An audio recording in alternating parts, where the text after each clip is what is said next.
नमस्कार,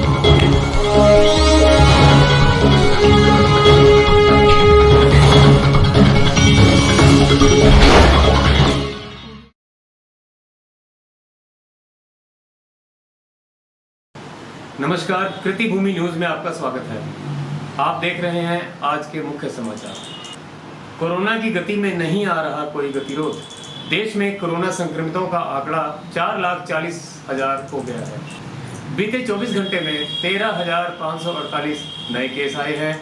यह बीते 5 दिन में सबसे कम है। सोमवार को 10,879 मरीज ठीक हो गए हैं और 312 की मौत हो गई। महाराष्ट्र में 3,721 नए मामले आए और 113 की मौत हुई। दिल्ली में 2,909 मरीज बढ़े, जबकि सबसे ज़्यादा 3,589 मरीज ठीक हुए। देश में कल एक्टिव केस में सिर्फ 2,357 की बढ़ोतरी हुई। अब तक कुल 1,78,000 एक्टिव केस हैं। 2,48,000 मरीज ठीक हो चुके हैं, जबकि 14,000 संक्रमितों की मौत हो चुकी है। भारत में प्रति 1 लाख आबादी पर कोरोना वायरस के 30.4% मामले हैं, जबकि वैश्विक औसत 3 गुना से भी अधिक 114.67% मरीज हैं। मंत्रालय ने एक बयान में कहा, ये कम मामले कोविड-19 की रोकथाम, प्रसार रोकने और प्रबंधन के लिए केंद्र सरकार के साथ राज्यों और केंद्र शासित प्रदेश के उठाए गए क्रमिक एहतियाती कदमों की बदौलत हुए हैं। भारत लौटेंगे नागरिक। लॉकडाउन के चलते पाकिस्तान में फंसे 748 भारतीयों की 25 जून से वापसी। बाघा बॉर्डर से आएंगे भारतीय। कोरोना वायरस के चलते पाकिस्तान समेत अन्य पड़ोसी देशों ने अपनी सीमाएं बंद कर दी थी। अब इसमें राहत दी जा रही है। इसके चलते पाकिस्तान में फंसे 748 भारतीय नागरिकों की वतन वापसी का भी रास्ता साफ हो गया है। गुरुवार से ये भारतीय नागरिक वापस देश लौटेंगे। सरकार ने उनके स्वदेश लौटने की सारी प्रक्रियाएं पूरी कर ली हैं।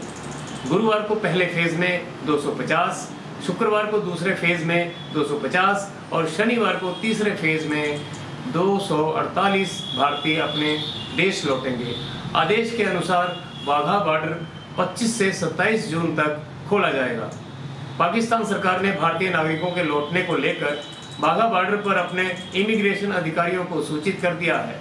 भारत से लगभग 250 पाकिस्तानी नागरिक अब तक वापस जा चुके हैं, जबकि बाकी नागरिकों की वापसी को लेकर अभी कोई जानकारी नहीं दी गई है। चीन से साइबर अटैक की आशंका पर अब भारतीय सुरक्षा एजेंसी ने जारी किया अलर्ट। भारत की साइबर सुरक्षा नोडल एजेंसी CERT-IN द्वारा देश में चीन के हैकरों की ओर से साइबर हमले होने की चेतावनी के बाद भारतीय सुरक्षा एजेंसी ने अलर्ट जारी किया है। चेतावनी में कहा गया है कि चीन के हैकर कोरोना की मुफ्त जांच का झांसा देकर लोगों को साइबर अटैक का निशाना बना सकते हैं, इसलिए किसी को भी अपनी निजी और वित्तीय जानकारी न दें। साई फार्मा नाम की एक साइबर इंटेलिजेंसी कंपनी ने पूर्व में कहा था कि उत्तर कोरिया समर्थित लेजारस ग्रुप 20 लाख भारतीयों की निजी सूचनाएं चुराने की फिराक में है।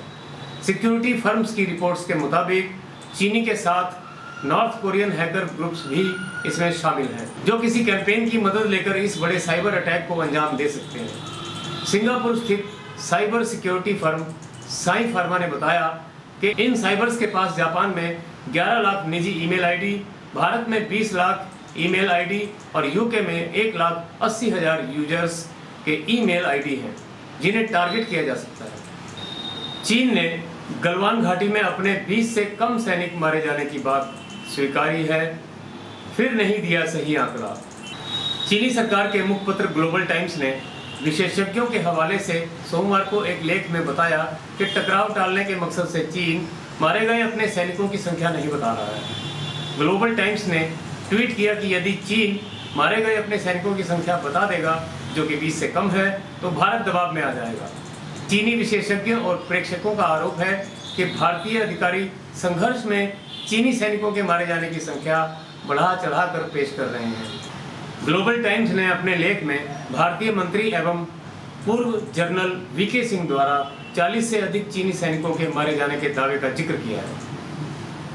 अखबार ने विशेषज्ञों के हवाले से लिखा कि यदि भारत ने अपने यहाँ चीन विरोधी भावनाओं पर नियंत्रण नहीं किया तो अगले सैन्य टकराव में उसे 1962 से भी ज़्यादा शर्मनाक पराजय का सामना करना पड़ सकता है। कोरोना की पहली आयुर्वेदिक दवा तैयार, नाम रखा गया है कोरोनिल। पतंजलि आज करेगी ऐलान। दुनिया भर में कोरोना वायरस के बढ़ते संक्रमण के बीच कई देशों के वैज्ञानिक इसका इलाज खोजने में लगे हैं। एक ओर इसकी वैक्सीन तैयार करने में कंपनियां शोधरत हैं, तो दूसरी ओर इसकी निश्चित और कारगर दवा बनाने के लिए कई कंपनियां प्रयासरत हैं। इस बीच डेक्सामेथासोन और फेविफ्लू ने कुछ उम्मीद दिखाई है। वहीं पिछले दिनों बाबा रामदेव की कंपनी पतंजलि आयुर्वेद ने इसकी पहली आयुर्वेदिक दवा बना लेने का दावा किया था, जिसका कंपनी मंगलवार को ऐलान करने जा रही है। कंपनी के मुताबिक दुनिया भर में महामारी फैलने के बाद उसके वैज्ञानिक इस दवा को तैयार करने में लग गए थे। दावा है कि क्लिनिकल ट्रायल के दौरान विशेष फार्मूले से निर्मित इस आयुर्वेदिक दवा से 80% कोरोना के मरीज ठीक हुए। हरियाणा में एक ठगी का मामला सामने आया है। बैंक में नौकरी लगवाने के नाम पर ठगे 6 लाख रुपए, फर्जी नियुक्ति पत्र देकर दिल्ली में बैंक का चक्कर लगवाया। हरियाणा के जिला यमुनानगर गांव मामली निवासी शुभकरण ने सदर देवाद्री पुलिस को शिकायत दी है कि जनवरी 2016 में गांव चूहड़पुर कला निवासी शिवम उसे मिला। उसने उसे कहा कि वह उसके बेटे सुमित को बैंक में नौकरी लगवा देगा। वे उसकी बातों में आ गए। उसने तब उनसे 6 लाख रुपए की डिमांड की। 3 लाख रुपए पहले दे चुके थे। मई 2016 में शिवम ने उन्हें एक नियुक्ति पत्र दिया और बकाया 3 लाख रुपए भी ले लिए। इसके बाद वह उसके बेटे को दिल्ली 30 हजारी कोर्ट में SBI बैंक में ले गया। वहाँ पर उसके बेटे के कुछ कागजात साइन कराए। तब उन्हें कहा कि जल्द ही नौकरी लग जाएगी। इसमें काफ़ी समय निकल गया, लेकिन नौकरी नहीं लगी। इसके बाद उन्हें पैसे वापस करने की एवज में चेक दे दिए। चेक जब अकाउंट में लगाए तो वे बाउंस हो गए। इसके बाद से न तो वह उनकी कॉल रिसीव कर रहा है और न ही पैसे वापस दे रहा है। इसी तरह की ताज़ा खबरों के साथ बने रहें कृतिभूमि न्यूज़ के साथ। आपकी नज़र हम पर, हमारी नज़र सब पर। धन्यवाद।